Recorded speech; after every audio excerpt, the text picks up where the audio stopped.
Bana, mambo vipi? Mimi naitwa The Real Abdul Farid Garincha na hii ni Once Upon a Time, yani out.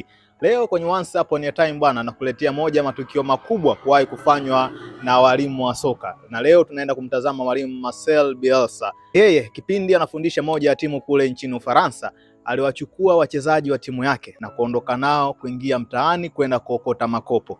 Baada ya siku nzima ya kuokota makopo, story kubwa ikawa ni kwa nini mwalimu amewachukua wachezaji na kuwapeleka kwenda kokota makopo mtaani. Kitu alichokisema mwalimu ni kwamba kwa wachezaji wote wa timu nzima wanatakiwa wafahamu ni kwa namna gani mashabiki na wapenzi wa timu hiyo wanavyopata tabu kwenye kutafuta pesa kwa ajili ya kununua ticket na kwenda wao kuwaona. Kwa hiyo hii ilikuwa ni moja ya sababu kubwa ambayo ilimfanya yeye kuwachukua wachezaji na kwenda kuwapeleka mtaani ili waone namna ambavyo watu wanapata tabu kununua ticket, kupata hela ya kununua ticket kwa ajili ya michezo yao. Hivyo basi mchezaji yeyote atakayepata nafasi ya kuitumikia jezi ama nembo ya timu husika, basi anatakiwa hakikishe anaitumikia kweli kweli. Huyu ni mwalimu Marcel Bielsa, wengi wanamfahamu kama mwalimu wa shetani na malaika, yani akiwa amemfundisha Pep Guardiola ambaye alikuwa anamuita malaika, pamoja na Diego Simeone aliyempa jina la shetani. Leo kwenye Once Upon a Time ni hayo tu.